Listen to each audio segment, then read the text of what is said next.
carbon exhibits three allotrophic forms, that is diamond, graphite and fullerenes. Now let's have a comparative study between all these three, diamond, graphite మరియు fullerene మధ్య ఉన్నటువంటి ఒక భేదాత్మకమైనటువంటి విశ్లేషణ మనం ఇక్కడ గమనిద్దాం.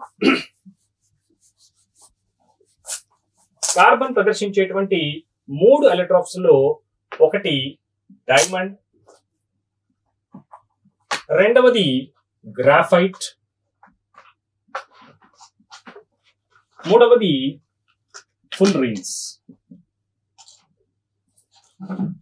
And coming to diamond, this is going to be the hardest material, one of the hardest material of the earth. And coming to the structure, it is going to be the three-dimensional network of carbon atoms, a rigid three-dimensional network of carbon atoms, which forms a strong structure with every carbon linked with other carbon atoms with single bond forming sp3 hybridization in a tetrahedral manner. That is, diamond లో ఉన్నటువంటి కార్బన్లు అన్ని కూడాను ఒకదానికొకటి ఏకబంధం ద్వారా బంధితమవుతాయి.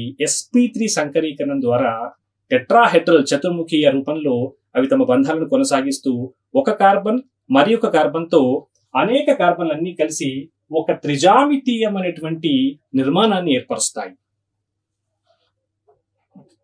It forms a rigid three-dimensional carbon structure, whereas graphite is going to be in a layer-like structure. It forms, it will be in layer forms. That is, graphite exists in layer forms. Graphite అనేది మనకు పొరల నిర్మాణాలు మనం గమనించవచ్చు. ఇక్కడ ఇది graphite లోని కార్బన్లు అన్ని కూడాను sp2 సంకరీకరణాన్ని కలిగి ఉంటాయి. ఇక్కడ sp3 సంకరీకరణాన్ని కలిగి ఉంటాయి. ఈ రెండింటి యొక్క నిర్మాణాన్ని మనం గమనిస్తే గనక ఇక్కడ కార్బన్లు అన్ని కూడా టెట్రాహెడ్రల్ రూపంలో ఈ విధంగా ప్రతి కార్బన్ కూడా 4 కార్బన్లతో ఈ విధంగా బంధితమవుతూ అనేక కార్బన్లన్నీ కలిసి ఒక త్రిజామితీయ నిర్మాణాన్ని ఏర్పరుస్తాయి. తమలో తాము బలమైన బంధాలను ఏర్పరచుకుంటాయి. సంయోజనీయ బంధాలను 4 బంధాలను ఏర్పరిచిన కారణంగా కార్బన్లన్నీ కూడాను sp3 సంకరీకరణాన్ని ఇక్కడ కలిగి ఉంటాయి. కానీ గ్రాఫైట్ విషయంలో గమనిస్తే కనుక గ్రాఫైట్ లోని కార్బన్లన్నీ కూడాను ఒక షట్కోణీయ వలయాలను ఏర్పరుస్తూ ఒక పొరను ఏర్పరుస్తాయి.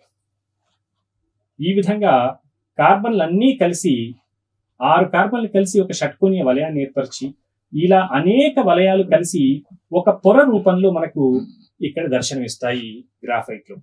అయితే ఇలాంటి పొరలు ఒకదానిపై ఒకటి ఈ విధంగా అమరి ఉంటాయి. ప్రతి పొరలోనూ షట్కోణీయ వలయాలను మనం ఇక్కడ గమనించవచ్చు. అయితే పై పొరకు క్రింది పొరకు మధ్యన ఏ విధమైనటువంటి రసాయన బంధాలు ఉండవు. కేవలం బలహీన వాండర్వాల్ బలాల కారణం చేత మాత్రమే ఈ 2 పొరలు ఒకదానికొకటి కలిసి ఉంటాయి. ఇలాంటి రసాయన బంధాలు వాటి మధ్యన ఉండవు. So this 2 layers will not have any chemical bonds between them. These 2 layers will have just weak van der Waals forces between them, and because of this weak van der Waals forces, whenever you apply some pressure on the upper layer, the upper layer simply slides over on the bottom layer. So because of this nature, because of this slippery nature, because of this sliding nature, graphite is generally used as a lubricant.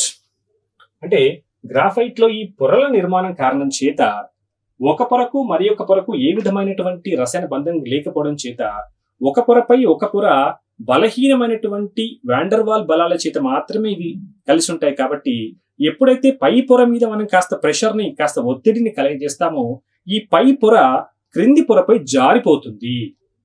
ఈ జారిపోయే స్వభావం కలిగి ఉండడం కారణం చేత graphite ని మనము ఒక కండెనగా ఉపయోగిస్తాము. It is used as a lubricant because of its slippery nature. And coming to the bonding, you can see every carbon is having only 3 bonds. Only 3 bonds. Every carbon is having only 3 bonds, and these 3 bonds are in trigonal planar shape, which is possible only when sp2 hybridization is possible. Therefore, every carbon in graphite is sp2 hybridized. Then what about the remaining electron? Certainly, and one more thing, carbon needs always 4 bonds. But here you can see only 3 bonds are there. Therefore, every carbon will be having a double bond with its neighboring carbons. Therefore, a double bond exists between 2 carbon atoms, and because of this reason, a pi electron delocalization is possible over here. And because of that pi electron delocalization, graphite functions as a very good conductor. అంటే graphite లో మనకు గమనిస్తే కనుక నిర్మాణంలో ప్రతి carbon కి మనకు 3 బంధాలు మాత్రమే మనం చూస్తున్నాం. 3 బంధాలు అవి కూడా సమతల త్రిభుజాకారంలో మనకు కనిపిస్తున్నాయి. అంటే అది sp2 సంకరీకరణ చేత మాత్రమే జరుగుతుంది. మరి కార్బన్ కి ఎప్పుడు కూడా 4 బంధాలు కావాలి. కాబట్టి ఆ సంకరీకరణలో పాల్గొనటువంటి ఆ చివరి ఎలక్ట్రాన్ ఏదైతే ఉందో అవి పై బంధాలను ఏర్పరుస్తాయి. అంటే ప్రతి కార్బన్ కూడా తన పక్క కార్బన్లతో ఒక ద్విబంధాన్ని కలిగి ఉంటుంది. ఈ విధంగా ప్రతి కార్బన్ కూడా తన పక్క కార్బన్లతో ఒక ద్విబంధాన్ని కలిగి ఉండడం చేత పై ఎలక్ట్రాన్ల యొక్క అస్థానీకృతం జరుగుతుంది. కాబట్టి పై ఎలక్ట్రాన్లు అన్ని కూడాను ఆ నిర్మాణం అంతటా తిరిగి వస్తుంటాయి. కాబట్టి పై ఎలక్ట్రాన్ డీలోకలైజేషన్ జరుగుతుంది. దీని వలన గ్రాఫైట్ ఒక వాహకంగా పనిచేస్తుంది. Hence, graphite is used as a very good electrical conductor in different chemical reactions, electrolysis reactions. Now, let's move to the fullerenes. This is a different structure. Fullerenes విషయానికి వచ్చినప్పుడు విద్యుత్ చాపనలో జడ మూలకాల ఎయిత్ గ్రూప్ ఎలిమెంట్స్ ఏవైతే ఉంటాయో జడ వాయువులు అంటాం. జడ వాయువుల సమక్షంలో మనం గ్రాఫైట్ ని వేడి చేసినప్పుడు మనకు ఫుల్లరీన్ ఏర్పడుతుంది. When you heat graphite in presence of inert gases in electrical arc, fullerenes are formed and they are cage-like structures. ఫుల్లరీన్లు ఒక పంజరం లాంటి నిర్మాణాన్ని కలిగి ఉంటాయి. ఇక్కడ కార్బన్ యొక్క సంఖ్య 60 నుంచి 70 వరకు చాలా ఎక్కువ సంఖ్యలో ఉంటుంది. ఇన్ జనరల్ గా 60 కార్బన్ ఉన్నటువంటి ఫుల్లరీన్ మనం ఇక్కడ పరిగణిస్తాము. C60 కార్బన్స్ అంటాము. ఈ 60 కార్బన్లు కూడా ఒక బంతి ఆకారంలో తమ నిర్మాణాన్ని కలిగి ఉంటాయి. అందులో కొన్ని షట్కోణీయ, కొన్ని పంచకోణీయ నిర్మాణాలను కలిగి ఉంటాయి. ఈ విధంగా మనం ఇక్కడ గమనించవచ్చు.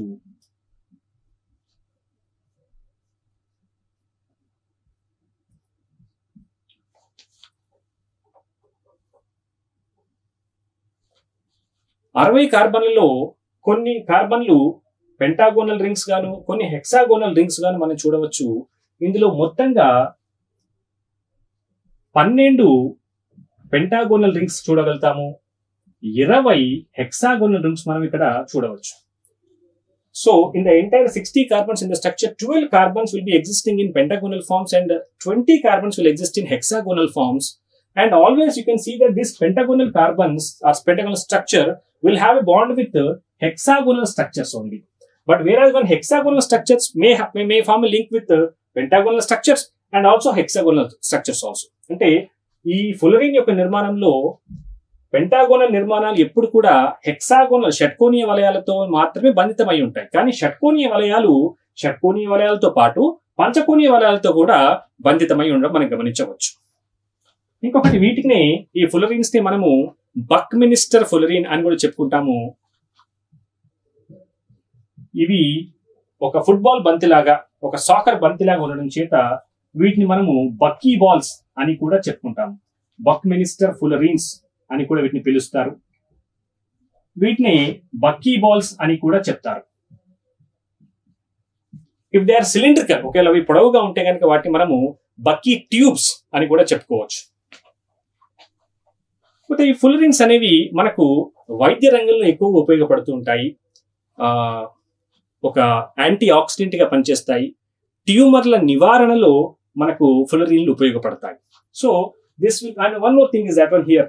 Coming to hybridization, this is sp3 hybridization, this is sp2 hybridization. ఫుల్లరీన్ లో కూడా కార్బన్ యొక్క సంకరీకరణము sp2 సంకరీకరణంగా మనం ఇక్కడ చూడవచ్చు. ప్రతి కార్బన్ కూడా 3 బంధాలను కలిగి ఉంటుంది. Partial pi bond formation is also possible. Hence, because of this reason, in fullerene we can see sp2 hybridization. And with this we can conclude this chapter with a comparative study between this diamond, graphite and fullerenes. And the only thing that left is the uses of this graphite and all these compounds.